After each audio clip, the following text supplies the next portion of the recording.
Advertencia de contenido sensible. El contenido de este episodio involucra temas que son delicados y algunas personas los pueden encontrar perturbadores u ofensivos. Se sugiere discreción.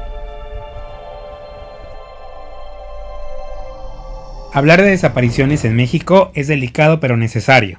De acuerdo al Registro Nacional de Datos de Personas Extraviadas o Desaparecidas de la Comisión Nacional de Búsqueda, de enero de 1962 a octubre de 2023, en México tenemos un total de 299.981 personas desaparecidas, no localizadas y localizadas, de las cuales 112.893 personas son personas desaparecidas y no localizadas, de donde se desprenden 99.959 personas desaparecidas y 12.934 personas no localizadas. Además tenemos 187.088 personas localizadas, de estas 13.945 personas fueron localizadas sin vida y 173.143 localizadas con vida. Es importante mencionar que de estas 299.981 personas desaparecidas, no localizadas y localizadas, 110.106 han sido reportadas en el presente sexenio. Justo leí un texto llamado Reflexiones sobre Ayotzinapa en la perspectiva nacional y quisiera retomar un fragmento. En México, la desaparición de personas no solo es física, sino también jurídica, administrativa, social y simbólica. Nos desaparecen arrebatándonos el preciado derecho de ser y estar, pero a la par, el Estado al no ejercer las acciones que está obligado a realizar para buscarnos, nos desaparece en un puñado de expedientes que solo evidencian la falta de voluntad política y humana para buscarnos. Nos desaparecen cuando reducen nuestra existencia, porque se sigue siendo, a pesar de la desaparición, a meras cifras estadísticas que controladas administrativamente buscan decir que nosotros, los desaparecidos, ni somos tantos como aseguran las familias que nos buscan, ni desaparecemos de la nada porque sin pruebas se afirma que desaparecimos porque de seguro en algo andábamos. Lamentablemente, a pesar de los esfuerzos de las familias y sus demandas a la autoridad, atravesamos por una gran crisis humanitaria que se complica día con día. Para hablar de ese tema invité a mi gran amiga Lidia Islas, abogada y coordinadora del Consejo del Sistema Estatal de Búsqueda de Personas Desaparecidas de Puebla, con quien platicaré en esta primera entrega sobre el caso Radilla Pacheco que sentó las bases legales en materia de desaparición forzada. Además, hablaremos sobre qué es una desaparición forzada, qué derechos humanos viola el delito de desaparición, si necesariamente las personas desaparecidas tienen que ver con el crimen organizado, por qué está desapareciendo la gente, qué hacer ante una desaparición y más, mucho más. Te doy la bienvenida al episodio número 23 de la cuarta temporada de Cositas de Niños. En Cositas de Niños hablaremos de esos temas que nos hacen sentirnos vulnerables. Eso es lo que nos dijeron que no podíamos hablar. Aquí abriremos la conversación a todos esos asuntos de los que necesitamos platicar y conoceremos las historias que inspiran de personajes que han luchado por llegar hasta donde están. Recuerda que puedes suscribirte a nuestro canal de YouTube y a las distintas plataformas y calificarnos para llegar a más personas. También estamos en Instagram, en Facebook y en TikTok como Cositas de Ninos el podcast y en Twitter, ahora X, simplemente como Cositas de Ninos. Yo soy Víctor Cuevas y esto es Cositas de Niños cuarta temporada, un espacio de encuentro contigo.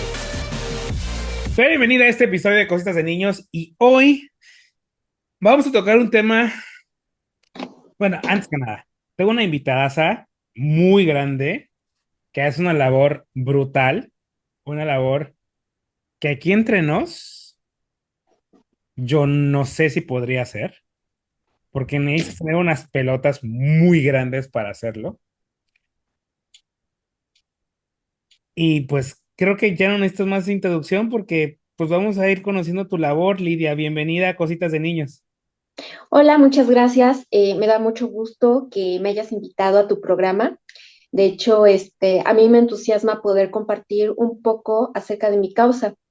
Mi causa, como tú bien lo mencionas, es un poquito complejo, es complicado y es una trayectoria que implica mucho dolor. ¿Por qué? Porque acompañas a las víctimas, a los familiares de las víctimas que pues prácticamente están en un estatus de no saben en dónde están localizadas, no saben ha sido su paradero.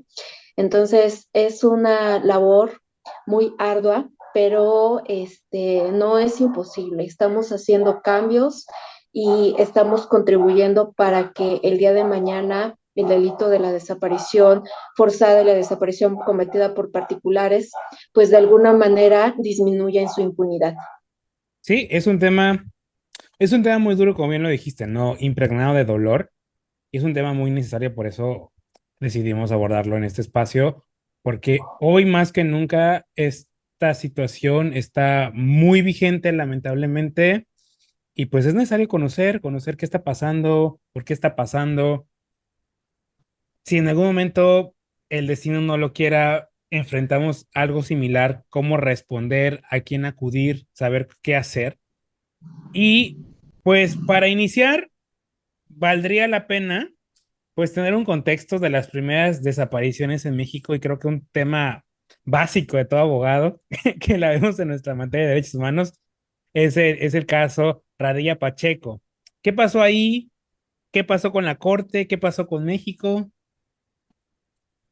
Bueno, el caso de Radilla Pacheco es un caso muy importante. Yo quiero hablarte o dividirte esta pregunta en dos secciones.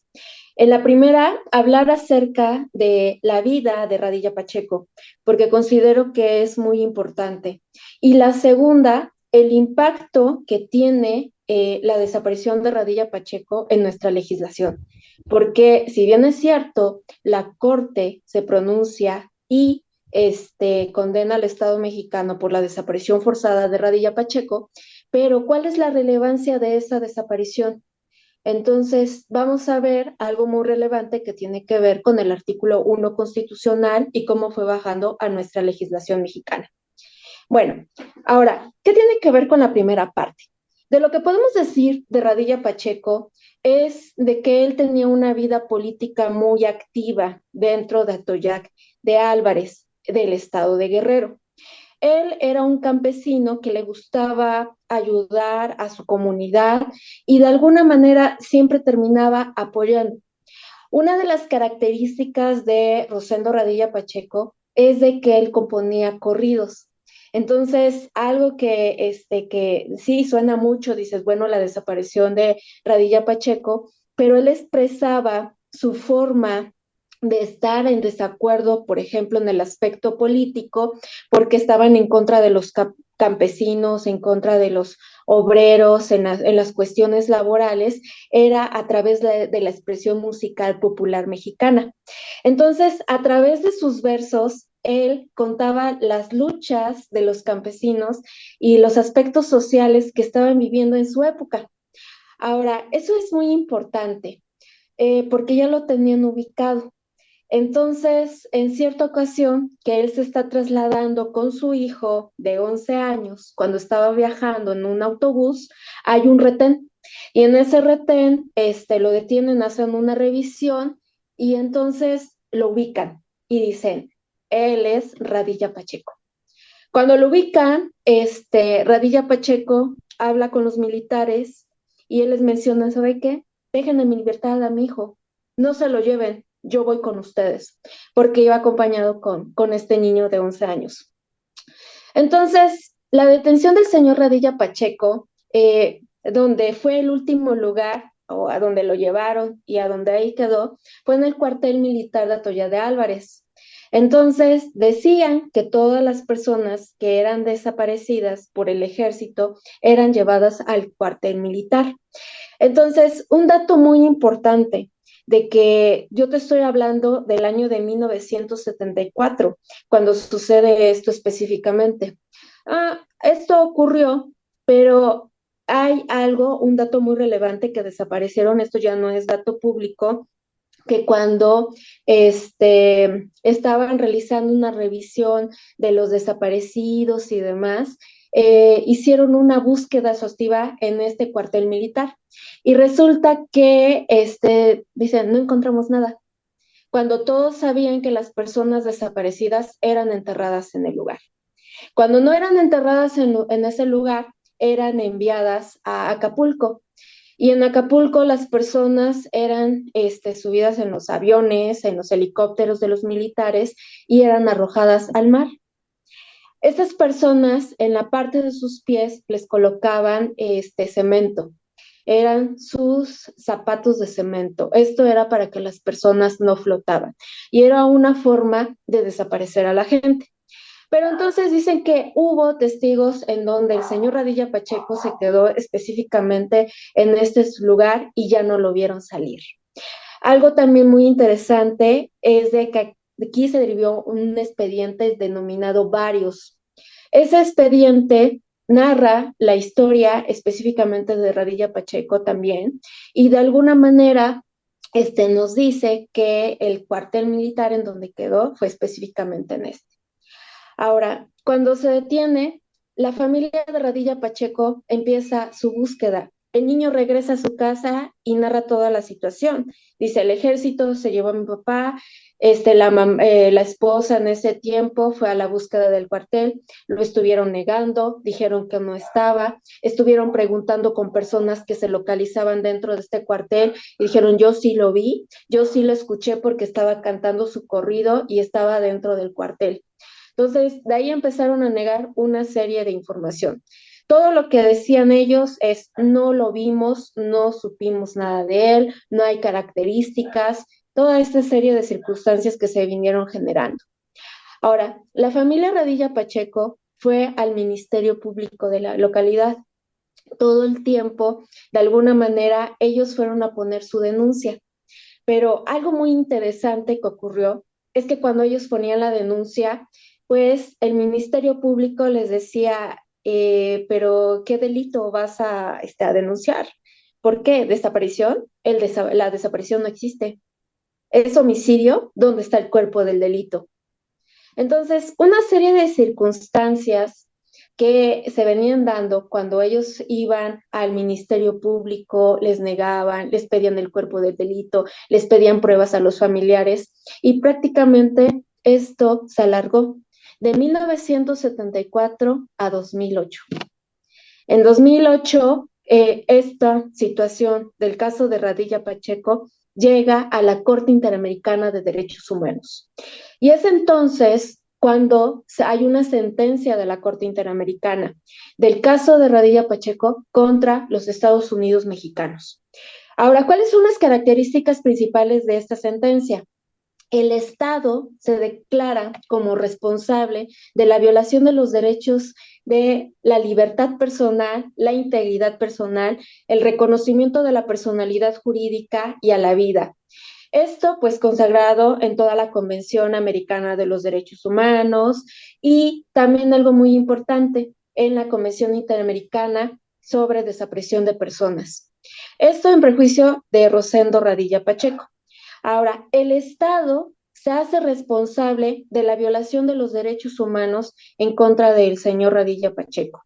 Y entonces, ¿en perjuicio de qué? De las últimas hijas de Radilla Pacheco. Él tenía de 8 a 10 hijos, entonces para ese tiempo las más chicas eran las que estaban promoviendo pues que esta se llevara a cabo, pero ellas no lo hicieron solas, porque uno pensaría que en un lugar muy pequeño como Guerrero, pues de alguna forma ellas de la noche a la mañana dijeron, pues vamos a hacer algo por mi papá. No, ellas estaban solas, pero en su caminata encontraron colectivos y de esos colectivos se acercaron para que los pudieran llegar a la Convención Interamericana y de alguna forma llegar a la Corte Interamericana de los Derechos Humanos y poner su denuncia. Ahora, el Estado mexicano, cuando recibe esta sentencia por parte de la Corte Interamericana de los Derechos Humanos, se enfrenta a un conflicto muy grande, porque de alguna forma en ese proceso, lo primero que dijo, yo no soy competente. Eso no fue en mi tiempo, eso fue de 1974 y estamos en el 2008. Ese no es mi problema. Y además estamos en a destiempo, ¿no? Porque pues, prácticamente es un delito en donde yo no estaba. Y el presidente en ese entonces, Felipe Calderón, dijo, pues mandó a traer a sus mejores, pues sí, todos los que estaban relacionados para que ellos dijeran, denle contestación a esta porque yo no me voy a quedar con el problemita, porque era un problemón de la Corte Interamericana de los Derechos Humanos. Entonces, se declaran incompetente, le dicen, sí, señor, vamos a decir. Hay algo muy importante que yo les recomiendo mucho que lean cuidadosamente lo que es el expediente Varios, porque hay una parte dentro de la contestación que hace Felipe Calderón. Él dice, bueno, es que el delito de la desaparición forzada de personas nace y se tipifica en el 2002 y no es mi problema. Y entonces no puedes aplicar retroactividad. ¿Cómo está eso? Si esto fue de un caso de 1974. Entonces, ¿qué es lo que está pasando ahí, no?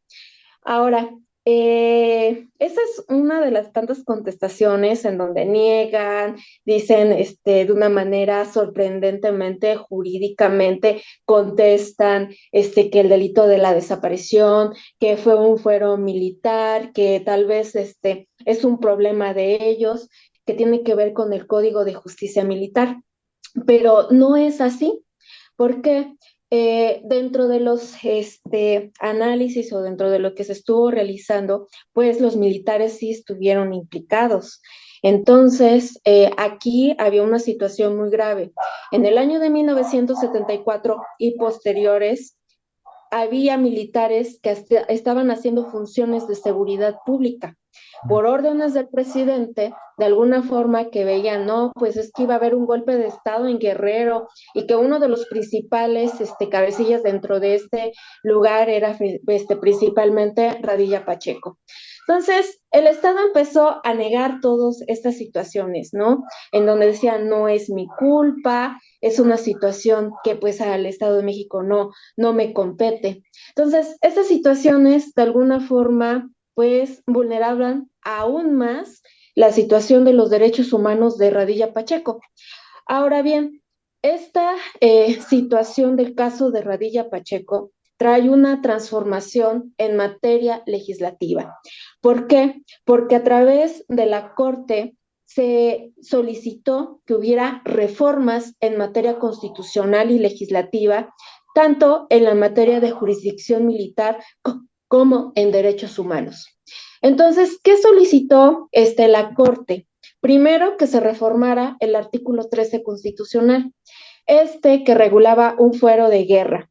¿Por qué? Porque los militares en este artículo, pues de alguna forma ellos estaban interviniendo en estas acciones y no estaban haciendo acciones específicas y que de alguna forma también el ejército mexicano debería de ser juzgado en un tribunal militar porque han cometido violaciones a los derechos humanos y que se debe de separar totalmente las acciones que cometen los militares con la situación de seguridad pública que puede realizar un policía. Entonces, de alguna forma, este tribunal solicita la expedición de normas o el derecho interno que deben de garantizar también principalmente los derechos contenidos en la Convención Americana.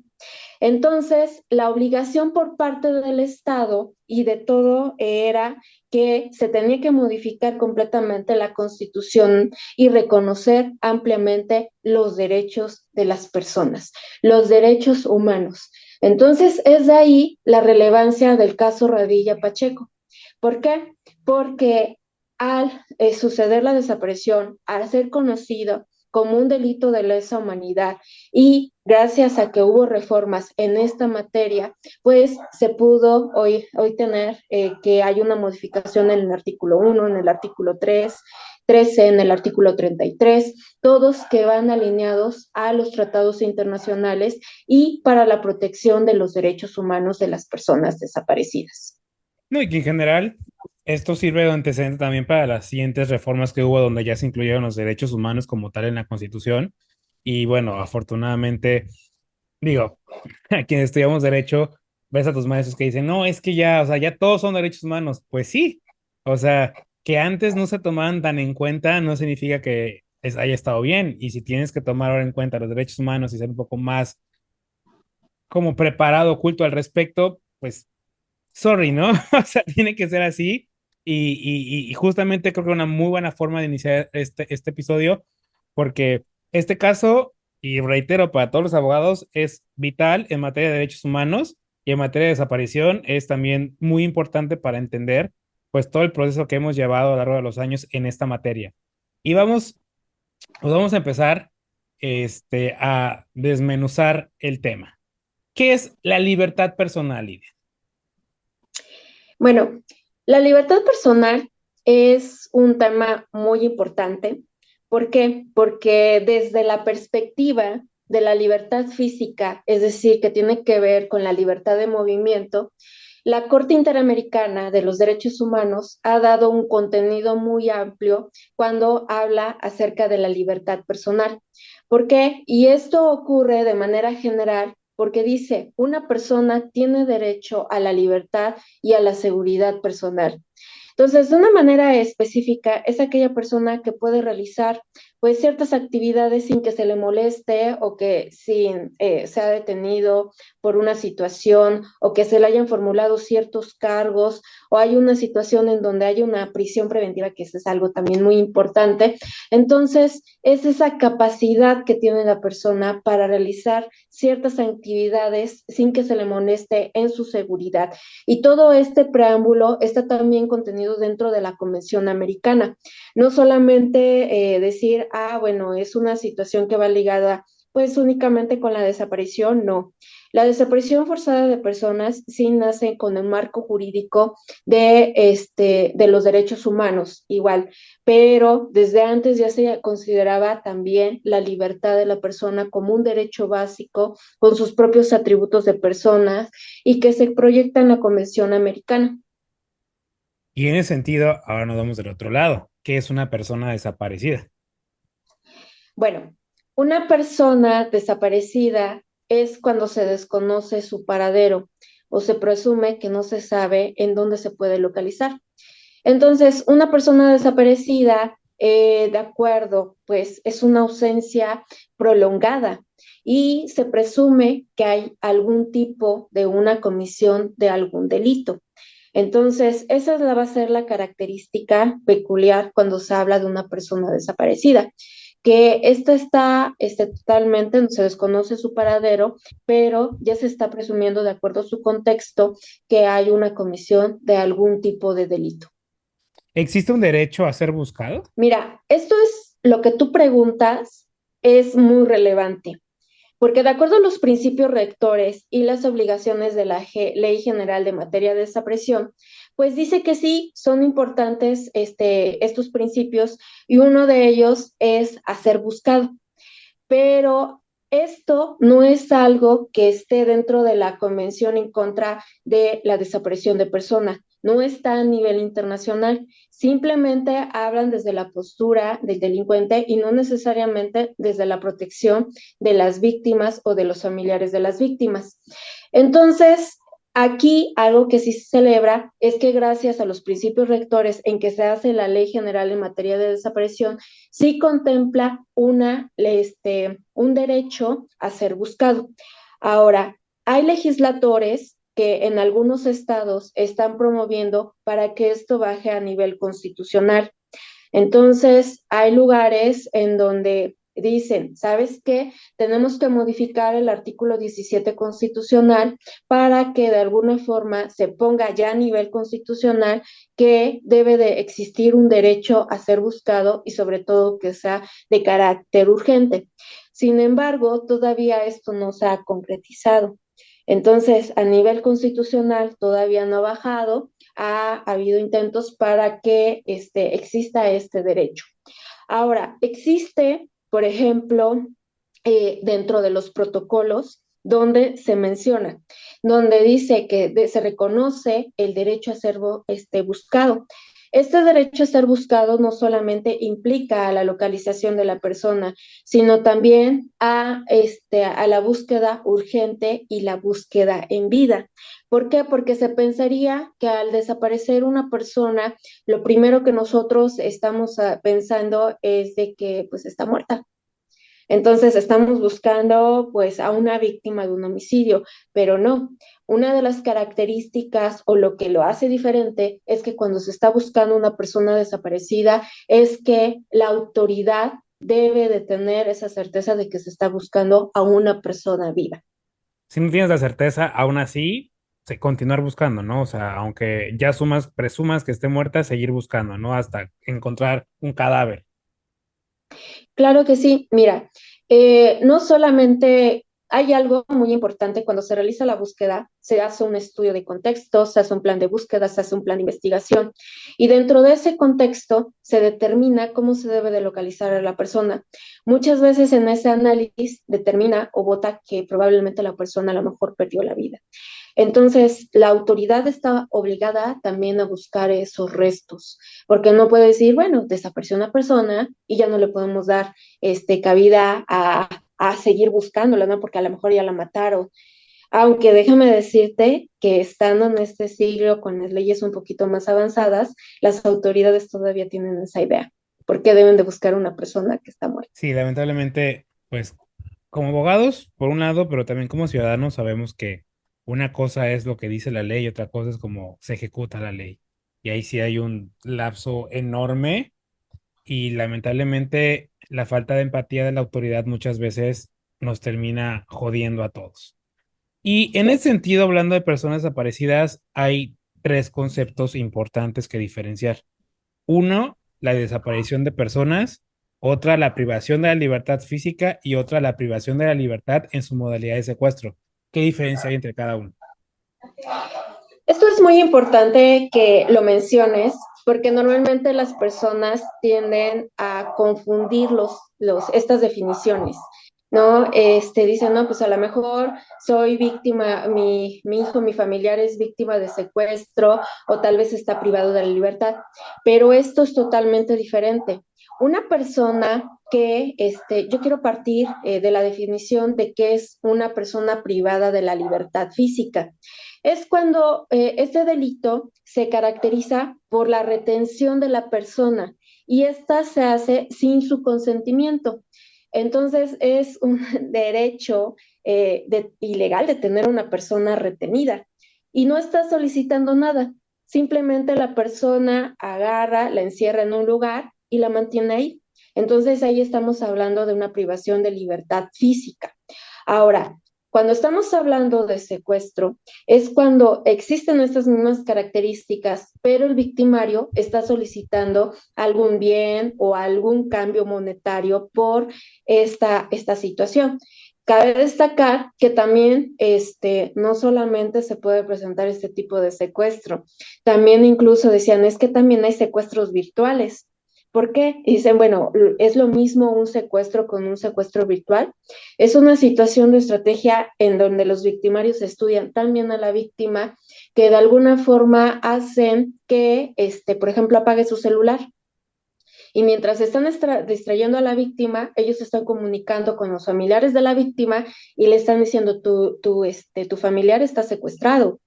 Y entonces la familia se espanta y le marca, lo inmediatamente que haces es marcarle a tu familiar y corroborar, pero resulta que el celular está apagado, te espantas y entonces se genera toda una situación en donde haces el depósito del dinero y entonces dicen, no es un delito. ¿Por qué? Porque fue un secuestro virtual, pero sí debemos de tener contemplado esto, que no está dentro de la ley, que no está como un delito, que está considerado como un fraude o una estafa en contra de las personas. Ahora, la diferencia que hay con la desaparición de las personas es que la desaparición pues se puede dividir en dos. Una que puede ser desaparición forzada y la otra que puede ser una desaparición cometida por particulares, donde se desconoce totalmente el paradero de la persona y por lo tanto para ello se crean mecanismos, instituciones para que de alguna manera pueda buscar. Entonces, de ahí es la diferencia en cada uno de estos conceptos que debemos de tener claro que no se deben de confundir entre sí. Y también entran dos conceptos más, persona desaparecida y persona no localizada. ¿Qué diferencias hay? Bueno, la persona desaparecida, como ya habíamos comentado, es aquella que se desconoce su paradero, pero en el estudio de contexto, cuando se analiza, pues se presume que hay una probable comisión de algún tipo de delito. Ahora, la persona no localizada es aquella que por sus características en el análisis de contexto dicen, no, pues a lo mejor no hay un delito. Tal vez la persona no sé, no quiere contestar el teléfono, una situación de que tuvo una pelea con los padres, se fue de la casa, pero no está en riesgo esa persona o no hay un delito como tal marcado. Entonces, por eso le ponen como personas no localizadas.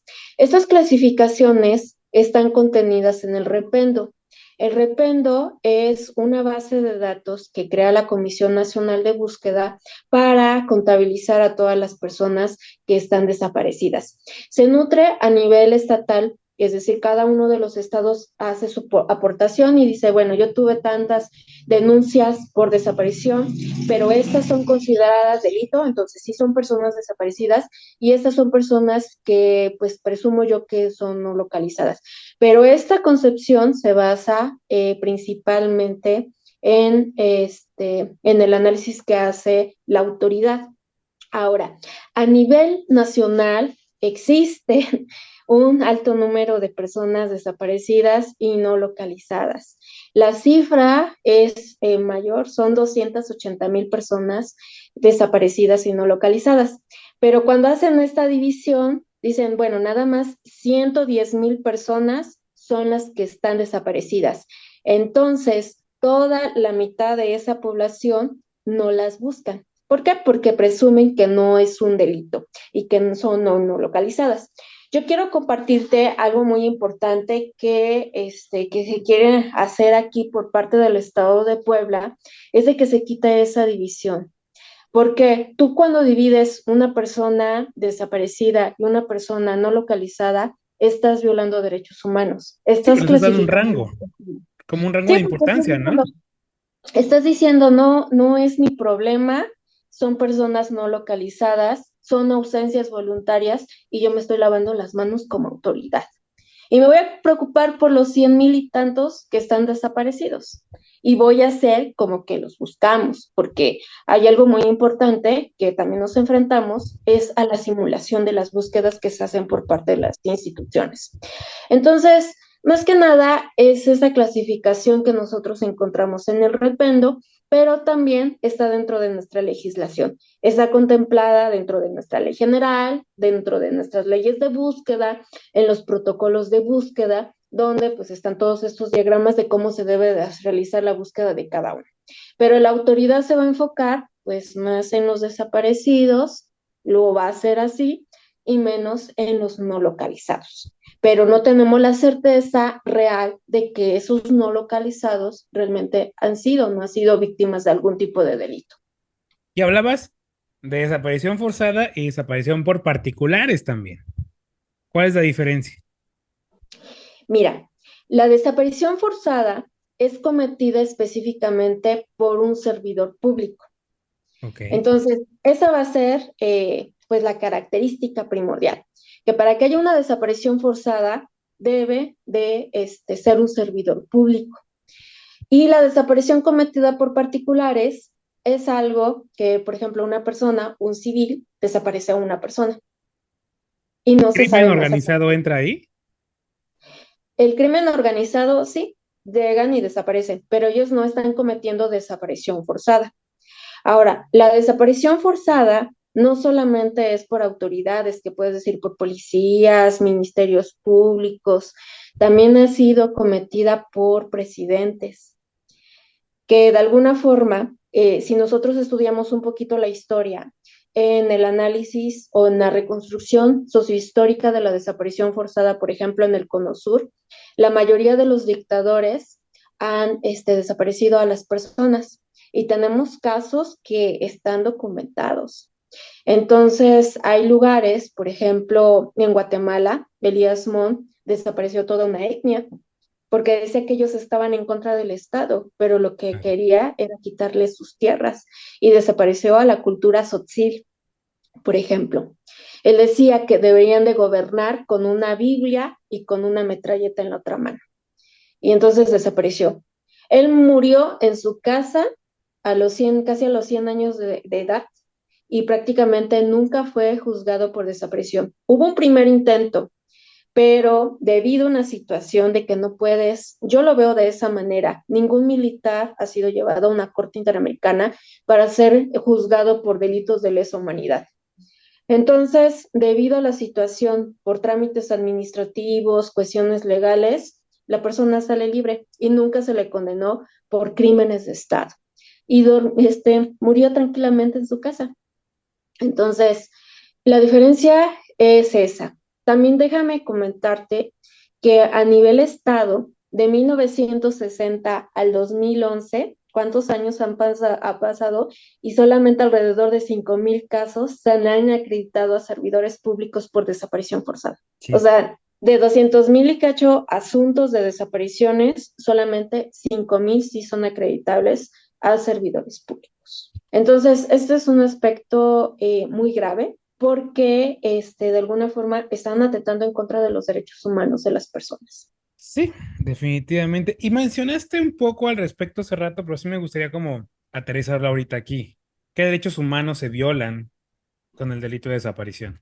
Bueno, la desaparición viola los derechos humanos que están consagrados en la Declaración Universal de los Derechos Humanos. Una desaparición puede violarse una serie de derechos. Es considerado un delito de lesa humanidad, pero también es considerado un delito muy complejo. ¿Por qué? Porque una sola acción está violando una serie de derechos, entre ellos la personalidad jurídica, la libertad, la seguridad de las personas, el derecho a no ser sometido a tratos inhumanos, a tortura, el derecho a la vida, la identidad, el derecho a la verdad, el derecho a la reparación del daño, la violación de derechos de carácter económico, social, cultural, la protección y la asistencia a la familia, también la salud, el derecho a la educación. Entonces, cuando se está hablando de la desaparición de una persona, pues a nivel internacional, dentro de la Declaración de los Derechos Humanos, esos son los principales derechos que se están violando. Pero, ¿qué pasa a nivel nacional? A nivel nacional, nosotros tenemos lo que es la CEAVI. Y la CEAVI tiene su propia ley que es en atención a víctimas. Y ellos en el artículo 20 contemplan los derechos de las víctimas y los derechos están enfocados de la siguiente manera. Dice que los derechos pues es recibir una asesoría jurídica, informar acerca de los derechos a las víctimas, participar en las investigaciones porque que tengan que ver con la fiscalía o con la comisión de búsqueda, presentar derechos de petición, presentar derechos de recurso, recibir atención médica, psicológica y urgencia, obtener reparación de un daño. Y es algo muy complicado, porque en materia de desaparición es uno de los delitos que tienen un alto grado de impunidad. Entonces, que haya una reparación en su identidad o estas medidas cautelares que se necesitan, pues es un poquito complicado. Y ahora bien, ¿cuál es el impacto? O sea, siento yo que estamos en un punto en el que ya, pues en algunos estudios anteriores les pregunto si sienten que la sociedad ya está deshumanizada. Yo sí particularmente siento que ya somos muy ajenos a las situaciones, como desaparecieron a 11 personas. Ah, 11 más. Desaparecieron a 5 más. Ah, 5 más. Como que ya es. Ah, sí, o sea, como que ya no hay esa indignación, ¿sabes? O sea, yo siento que ya no nos indignamos, que ya es que es uno más, como que ya nos acostumbramos a. Yo recuerdo en 2006 cuando empezó todo este tema, yo decía, es que yo no quiero llegar a ese momento, porque cuando lleguemos a ese momento, las cosas se van a poner peor y lo estamos viendo, las cosas están peor. Y me gustaría como ver contigo cuál es el impacto que tiene este tema de la desaparición en la sociedad, en las personas. O sea, por ejemplo, no necesariamente yo estoy pasando por una situación así, pero en qué me afecta, porque también es importante ver en qué me afecta, porque te van a decir, no, pues mientras a mí no me afecte, pues me vale, ¿no? Pero en qué aspectos pues, nos puede afectar como sociedad. La desaparición de una persona no solamente afecta a los familiares, sino también que tiene un impacto en el costo social. Y entonces, ahorita voy a mencionarte algo que se llama cuál es el costo social del delito de la desaparición. En el primer aspecto, los familiares viven constantemente en la incertidumbre, ¿Por qué? Porque al no saber cuál es el destino de su ser querido, en dónde se encuentra esa persona desaparecida, produce un daño de tipo psicológico y emocional, generando un sentimiento de temor y confianza. También esa ausencia de esa persona es devastadora. Yo te quiero compartir que me ha tocado pues estar trabajando directamente con familiares de personas desaparecidas y cuando están en este momento, porque nadie los prepara para estar frente a una desaparición, pues prácticamente se les acaba la vida. Su semblante cambia totalmente, el daño que se les puede generar a una persona, porque aquí nos está dando, cuando una persona desaparece, no sabes si está viva o está muerta, no sabes cuál es el destino de esa persona, entonces no sabes si ha sido víctima de algún tipo de delito. Madres de familia se preguntan, ¿mi hija será víctima de trata? Mientras yo estoy aquí en la mesa, ¿la estarán violando? O sea, todo ese tipo de cuestiones que pues, los familiares se preguntan.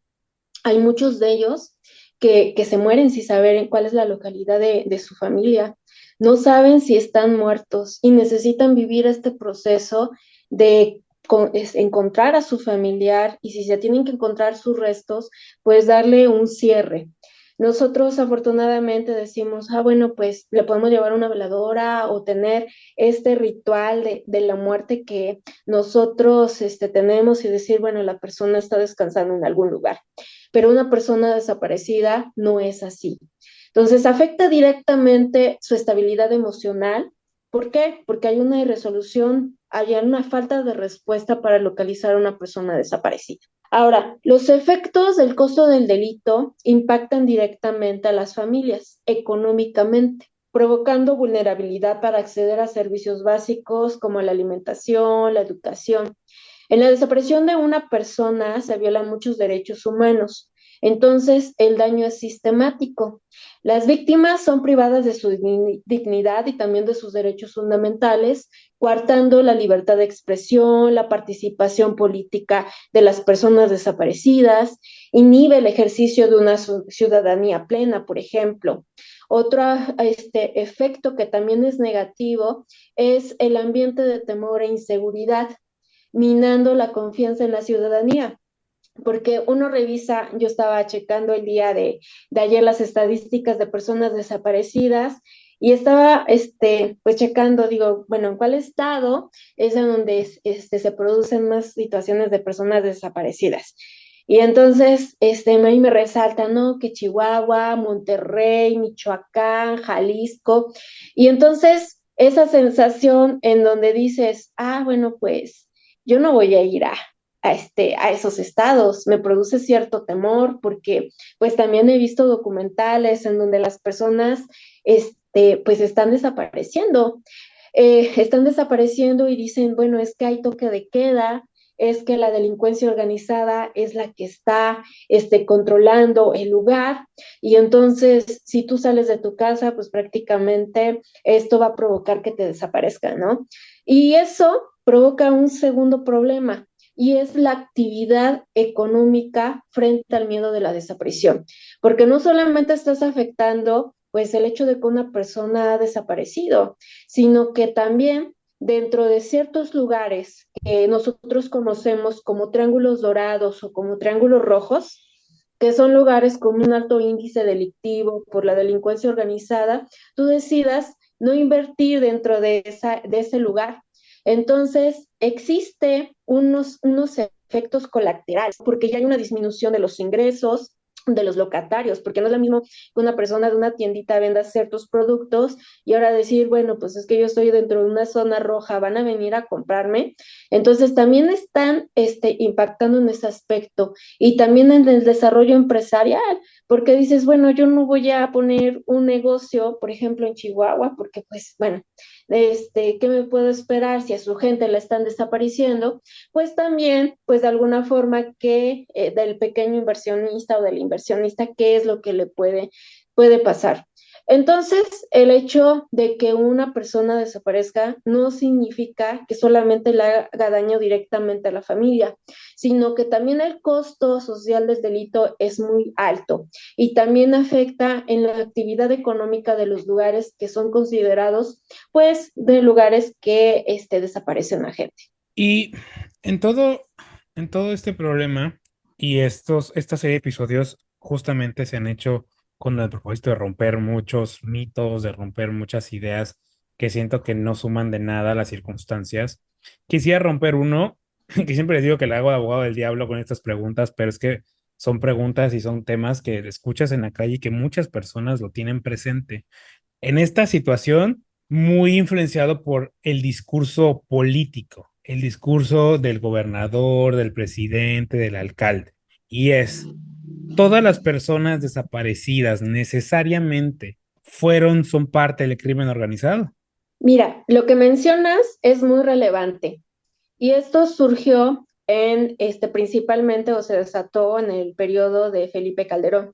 Cuando Felipe Calderón realiza o declara una guerra en contra del narcotráfico y empieza a atacar a los cárteles, pero lo único que hizo es que ese cártel o esa delincuencia organizada se dividiera en más cárteles. La situación para justificar sus operativos, uno de ellos muy fuerte, es el operativo Michoacán. Entonces, entraron y de alguna forma iban en contra de la delincuencia organizada, pero no midieron el daño a los civiles. Entonces, ¿cómo iban a justificar el daño a personas inocentes? Y una de las cosas que hicieron para lavarse las manos era decir, ¿sabes qué? Son personas que están inmiscuidas dentro de la delincuencia organizada. Ahora, cuando la Marina entra y empieza a retomar las labores de seguridad pública dentro de los estados con el objetivo de pues quitar el crimen organizado, ellos realizaban lo que eran retenes. Y en esos retenes empezaron a hacer investigaciones a diestra y siniestra, detener gente y todos eran acusados por delincuencia organizada. Y muchas personas inocentes, lamentablemente, pues desaparecieron en ese momento. Algo muy importante o cabe destacar que ese discurso que tú bien mencionas, que es político, donde la mayoría de las autoridades no se ha terminado. Muchas veces cuando llegan las personas a poner una denuncia y hablar acerca de la desaparición de su familiar, pues lo primero que piensan es que está inmiscuido con la delincuencia organizada. Entonces, es por los prejuicios que ya tienen las autoridades. Pero no, la obligación de las autoridades es buscar sin tener prejuicios y de alguna forma quitarnos este paradigma o este chip que tenemos implementado y que no solamente por parte de los ciudadanos, muchas veces incluso la misma sociedad hace estos señalamientos en donde dice, pues es que estaba con la delincuencia organizada, es que el vecino pues se dedicaba al robo de combustible, ¿cómo no lo van a desaparecer? Entonces son una serie de cuestiones que muchas veces la gente habla sin investigar, sin saber el contexto y que muchas veces son crímenes de Estado cometido por autoridades y que no se está haciendo el reconocimiento y simplemente dicen es parte de la delincuencia organizada, pero esto es totalmente falso. Esto ya lo mencionaste de cierta forma al inicio, pero a mí me gusta mucho como que regresar para aclarar ideas, porque igual hay personas que tienen muchas dudas, igual que yo. Y es si solo el crimen organizado es quien está desapareciendo personas o también es el Estado quien está desapareciendo personas en este momento. Bueno, la desaparición tiene varios contextos en que se produce. Una de ellas sí puede ser por el crimen organizado, porque están inmiscuidos por la situación de narcotráfico, robo de combustible o todos aquellos delitos contemplados dentro de la ley.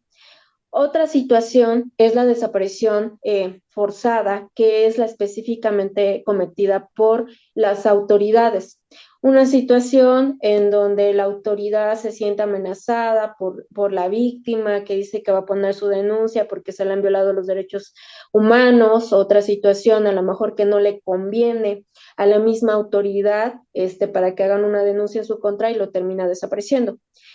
Y hay otra situación que comentábamos en un principio, que es la desaparición cometida por particulares. Muchas veces yo te voy a decir algo muy fuerte en relación a esto, es que el enemigo está dentro de casa.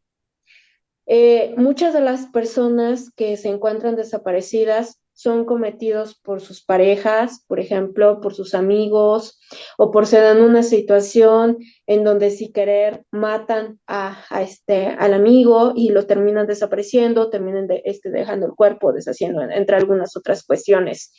Entonces, por eso se creó un delito específico en esto que tenga que ver por una comisión de particulares que está relacionado con feminicidios. Ahora, la desaparición también puede estar ligada a la trata de personas. Entonces, la trata también es un delito muy complejo porque tenemos diversas modalidades de trata. Una persona puede ser víctima de trata por casamientos involuntarios, esclavitud, por trabajo forzado, por una situación de venta de órganos, una situación de investigación experimental para medicamentos, otra situación que tiene que ver con pornografía, prostitución, o incluso algo que no se está considerando, no se está hablando, pueden ser víctimas también de la deep web, estos Sí. videos que también hacen, entonces desaparecen a las personas para enviarlos con estos fines. Entonces, hablar de trata también es una situación un poquito complicada porque existen 10 modalidades diferentes y la persona puede también desaparecerla y ser llevada a este tipo de delito. Y hay otro contexto que también es muy importante y que tienen que ver con las actividades que desempeña una persona. ¿Y cuáles son esas actividades cuando son defensores de derechos humanos o son periodistas? Entonces, de acuerdo al trabajo de la persona, por ejemplo, en el contexto en que se desenvuelve, pues dice en el análisis, desaparece en una persona, que hay una persona que está peleando por los derechos de la mariposa monarca, desaparece. Que hay una persona que dice no debemos de talar árboles, no queremos que construyan una hidroeléctrica aquí, la desaparece. ¿No? Sí. Entonces dicen que en su labor como defensores de derechos humanos, como defensores y también como comunicadores, periodistas, pues también desaparece la gente. Entonces, por eso el delito de la desaparición es muy complejo, porque se hace en diferentes contextos en relacionados con la desaparición, pero aquí la cuestión es de que la autoridad debe de tener ese análisis completo para determinar de alguna manera de qué se está tratando. Te soy honesta, nosotros hemos tenido reuniones con la Comisión de Búsqueda de Personas Desaparecidas y cuando le preguntamos, pues bueno, tú tienes 1,300 expedientes de búsqueda. De esos 1,300 expedientes de búsqueda, ¿cuáles son por delincuencia organizada? ¿Cuáles son por desaparición forzada? ¿Cuáles son por particulares? ¿O porque tienen que ver con trata? Pues la comisión no puede contestar a esa pregunta porque lo desconoce totalmente. Entonces, esto es muy lamentable porque a pesar de que hay protocolos, a pesar de que pues hay ese análisis de contexto, no pueden contestar de todos esos expedientes porque una persona está desaparecida. Ay, ay, ay, ay, ay, ay, ay, ay, ay. Vamos a hablar más adelante de eso. Pero bueno, entrando en los temas más difíciles todavía. ¿Qué se tiene que hacer si nos enfrentamos ante la desaparición de alguien? Bueno, primero, cuando hay una desaparición de una persona, lo que se debe de hacer inmediatamente es ir a la autoridad responsable a poner una denuncia. ¿Por qué? Porque de alguna manera las instituciones están obligadas a realizar esa búsqueda. Pero para ir a poner esa denuncia o saber que tu familiar está totalmente ausente, nosotros debemos de acreditar por medio de documentación, por ejemplo, el parentesco con la persona desaparecida. Entonces, las instancias siempre nos van a pedir los datos generales, nos van a pedir, por ejemplo, su acta de nacimiento, su CURP, si se tiene algún tipo de identificación, y una fotografía en donde esté visible la cara de la persona. Esto es con el objeto de que cuando se lleguen con las instituciones se lleve toda esta documentación y ellos puedan generar una ficha de búsqueda. Ahora, cuando la persona llega ante las autoridades, llámese Comisión de Búsqueda de Personas Desaparecidas o la Fiscalía Especializada, ellos le realizarán una entrevista. Estas entrevistas que se hacen es para sacar un poquito más de información relacionada con la desaparición de su ser querido. ¿Por qué desapareció? ¿Quién fue la última persona que lo vio? A lo mejor con quién se comunicó, si se encuentra, por ejemplo, con su celular, se lo llevaba o no lo llevaba. Todas estas preguntas se van a realizar en estas entrevistas. Ahora, el familiar de persona desaparecida no debe de confiarse. ¿Por qué?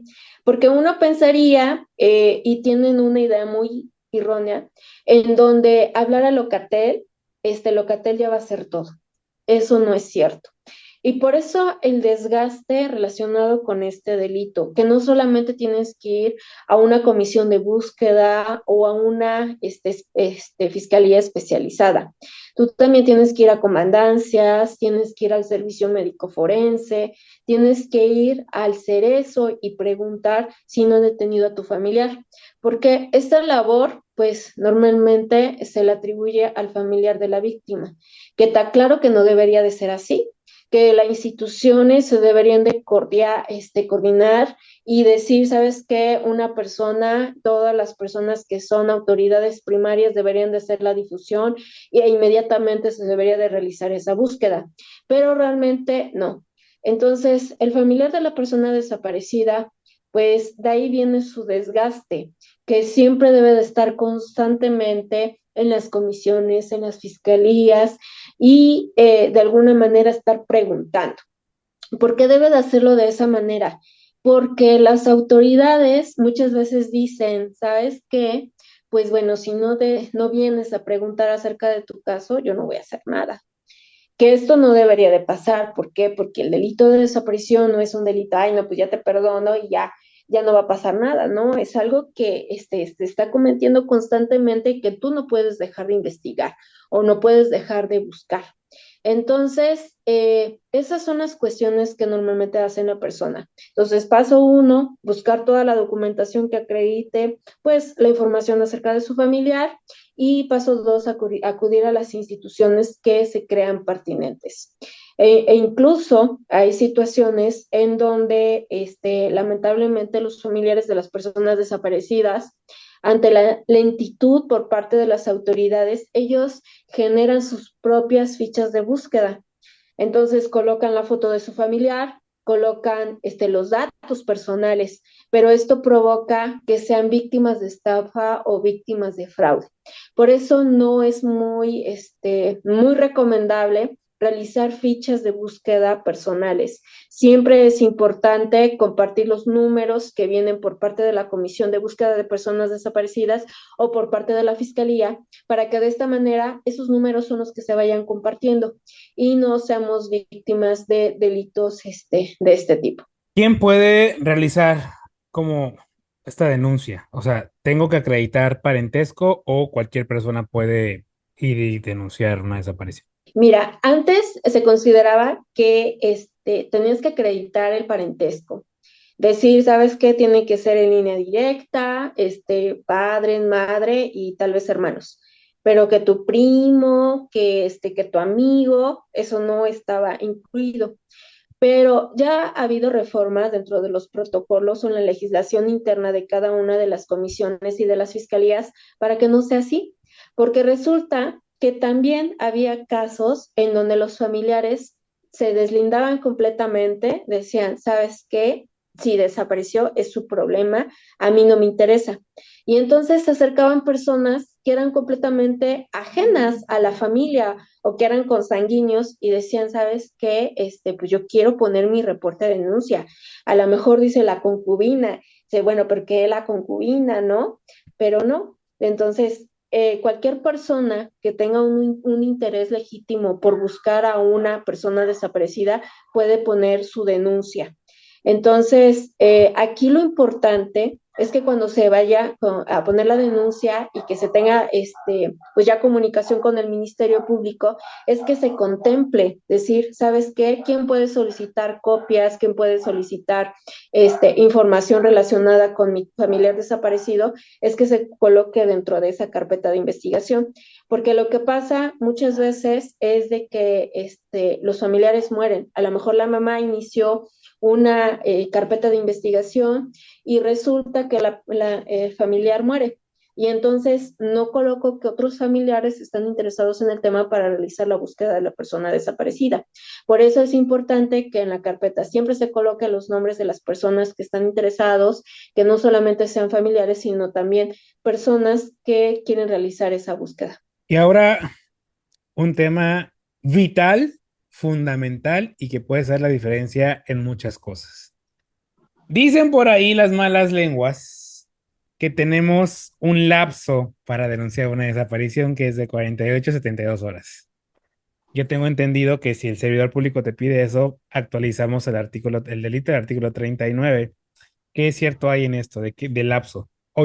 Yo puedo ir a denunciar, no sé, tiene 4 horas, no aparece, la puedo denunciar o me tengo que esperar las 48 o 72 horas. En el próximo episodio. Nosotros nos hemos visto en la necesidad de exigirle a las autoridades que realicen la búsqueda inmediata. Dentro de la búsqueda o cuando ya se está realizando todo esto que se hace, pues de alguna forma a nivel administrativo se hace de manera interna, existen una serie de protocolos. Cuando hablamos del acceso de información de las personas, pues de los familiares de las personas desaparecidas, también nos enfrentamos a una situación muy lamentable. Y tú lo escuchaste fue un tema de boga y tiene que ver con la verdad histórica. Impactan en el aspecto social porque debido a la necesidad demandante de personas que hay desaparecidas y que había una necesidad de crear una institución específica que se dedicara a esto, por eso nace una comisión de búsqueda.